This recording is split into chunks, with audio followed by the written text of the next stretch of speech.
Imagine rising so far, so fast, that even the world's most powerful organizations begin to fear your name, not for what you've done, but for what you could become. In Chapter 115 of Solo Leveling, Sung Jinwoo isn't just a hunter anymore. He's something else entirely. And this chapter is where the world starts to notice. The scene begins not on the battlefield, but in a quiet, sterile conference room tucked inside the Korean Hunters Association building. Outside these walls, the world is just beginning to recover from the chaos of Jeju Island. But inside, a very different storm is brewing. Sung Jinwoo stands silently in the middle of the room, flanked by high-ranking officials. Men who command armies with a single phone call.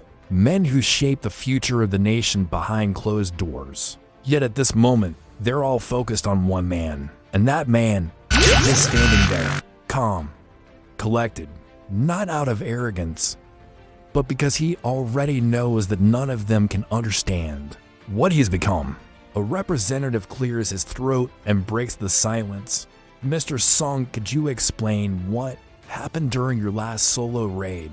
Jinwoo looks up, his eyes steady, unreadable. He doesn't raise his voice, doesn't assert dominance, but somehow, he still controls the room. I cleared the dungeon, no casualties, no civilians harmed, simple, factual, unapologetic. But that answer isn't enough, not for them. Because this wasn't just any raid. There were no backup hunters, no team. And when investigators arrived afterward, they found not a dungeon, but a graveyard. One lined with the bodies of high-level monsters, each kill executed with surgical precision. The mana readings didn't make sense. There were hundreds of energy signatures, but all moving in unison as if following a single will. That's what terrifies them. And that's why they called him here.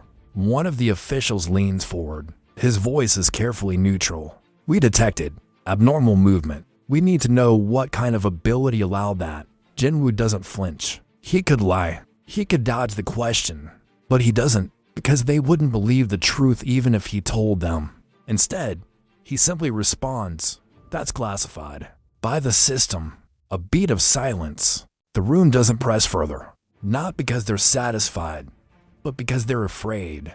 They don't want to provoke him. Not this man. Not anymore. Later, Jinwoo steps out of the association headquarters. The air is crisp, cool. The city is alive again, bustling, unaware of the war quietly brewing beneath the surface. But Jinwoo's mind isn't on politics, or meetings, or reports. His thoughts drift to his mother.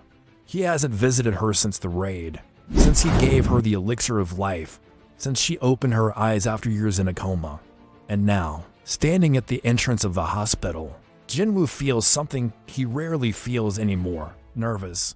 He walks in, his footsteps silent, makes his way down the hall, and then he sees her, sitting up in bed, smiling softly as if nothing ever happened. The moment they lock eyes, everything else fades away. "Jinwoo," she says gently, her voice warm and alive. "You've changed." He pauses. He wants to tell her everything. The system, the dungeons, the near-death experiences, the shadows, the monarchs, the entire world shifting under his feet. But all he says is, "Yeah, I've grown a little." She smiles, like a mother who knows her son is lying, but forgives him anyway. In this moment, he isn't the Shadow Monarch. He isn't Korea's strongest hunter. He's just a son that and that might be the last time he feels truly at peace. That night, back in his own apartment, Jinwoo opens the gate to his shadow world, a dark realm where time doesn't move the same, where silence hangs like smoke, and where hundreds of shadows await their king. Barrow is the first to greet him, kneeling, loyal, deadly as ever. Jinwoo surveys his army, knights, beasts, warlords, each one powerful in his own right, but now bound to his will.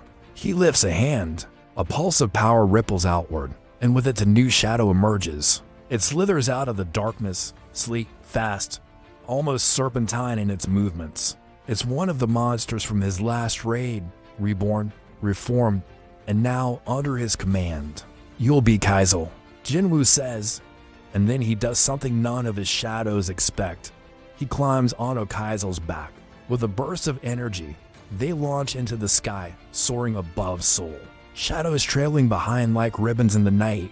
Jinwoo flies, no longer bound by the limits of Earth. Now, even gravity must kneel. But the flight isn't just for show. He's testing the skies, testing his limits. Because Jinwoo can feel it, a shift, a ripple in the mana of the world. Something is moving, stirring. He lands on a rooftop and stares into the distance toward a massive new gate, slowly forming above the ocean. The system pings him. Warning, catastrophic class gate detected. And just like that, Jinwoo knows. This isn't an accident. This is a message. Someone, or something, is calling him out. Not as a hunter, not even as a monarch, but as an equal, a rival, a threat. Chapter 115 doesn't explode with action. It simmers, builds, signals. Jinwoo has stepped into a new realm of power. But that power, it doesn't go unnoticed. And in the next chapter, the ones watching from the dark, they start to move. Chapter 116. There's a strange moment that happens when a man becomes so powerful. The world no longer knows what to do with him. He stops being a tool, or a weapon, or even a protector. He becomes a variable, something unpredictable. That's exactly where Sung Jinwoo finds himself in Chapter 116 of Solo Leveling. Not at the top, but at the edge of something bigger, something darker, and something very, very old. It's morning, but there's no warmth in the light pouring through the windows. Jinwoo sits alone in his apartment, staring quietly at a cup of untouched tea cooling on the table. His body may be resting, but his mind is racing, thinking. There's a tension in the air he can't explain. Something wrong in the mana flow around the city. Something that isn't visible yet, but feels like pressure in the chest. A deep, slow thunder that hasn't hit the ears, but makes the skin tighten in warning. The system hasn't spoken. No quest. No alert.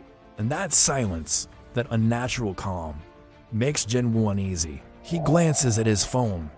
A message from the Hunter Association. Another high-level gate has appeared. Big, stable for now, but different, he sighs. Not out of fatigue, but frustration. He's cleared dozens of these. Most of them feel like chores now. But this one is making the hair on his arm stand up, and he hasn't even left the building yet. He gets up, stretches slightly, and heads to the balcony. Outside, Seoul is humming with live. Cars. People. Skyscrapers. A city that doesn't yet understand how close it stands to the edge of something terrible. He pulls out his phone and responds. I'll handle it. No questions. No hesitation. Because if he doesn't go, who will? Hours later, Jinwoo stands at the base of the new gate. It hovers like a dark sun above the earth, perfectly circular, silent, pulsing with a cold energy that makes even the ground feel unstable beneath it. The barrier between this world and the other side is thin here, too thin. Hunters surround the perimeter, but they keep their distance. High-ranked ones, even S ranks, avoid eye contact with the gate. Some look at Jinwoo with something between respect and fear. They know what he is now. Not fully human, not just a hunter. Something else. But Jinwoo doesn't. Look at them. Doesn't ask questions. Doesn't need a briefing. He walks forward until he's the only person standing beneath the gate. His shadow flickers unnaturally on the ground, stretching, twitching, breathing like it's alive. And it is. Barrow appears behind him with a silent bow. The Grizz follows. Then Iron.Tusk.Kaisl. His generals, his army, his kingdom in the shape of shadows. But he raises a hand slightly, and they stop. Not yet, he murmurs. He's not sure why. He just knows. This isn't like before. And then something happens. The gate ripples, not wide, not flashy, just a shimmer like heat rising from pavement. And then a voice, but not in the air, in his head. It's cold. Measured. Inhuman. And it says one word. Found you. Jinwoo's eyes narrow. He doesn't react physically, but inside, every instinct screams. That voice didn't come from the system. It didn't come from a monster. It came from something older, something aware. And then the gate opens, not with a roar or explosion, but with silence, a perfect tear in space. And from within it, something steps out. Not a monster, not a beast, not even a traditional boss, but a humanoid figure, tall, draped in armor that seems to absorb light, with glowing lines of violet energy pulsing beneath the plates. Its face is masked, its eyes dim, but the pressure rolling off it, it's like standing in front of a black hole. And it says, "So, you are the one they call the Shadow Monarch." Jinwoo doesn't speak.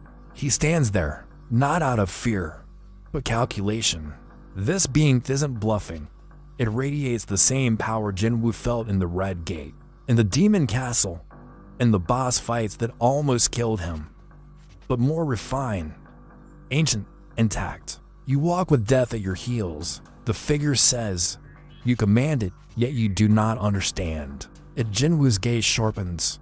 "I understand enough to survive," he replies. "And if you've come here to test me, you're welcome to try." The air cracks, not from sound, but from pressure. Mana ripples across the field.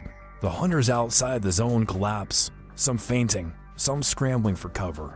Jinwoo doesn't move, neither does the figure, but everything around them starts to shake. And just as it seems the first blow will land, the figure steps back. The pressure vanishes. The gate pulses once and begins to seal itself. Jinwoo steps forward instinctively, but it's too late. The figure looks over its shoulder and says one final thing. "Prepare yourself. The true monarchs are waking."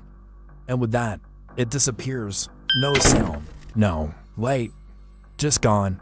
And the gate, gone with it. Jinwoo remains standing there for a long time. Long after the others start to approach again. Long after the mana fades. Because now, he knows, the battles so far, they were just noise. Just a warm-up. This was a message. And next time, they won't talk, they'll bring more.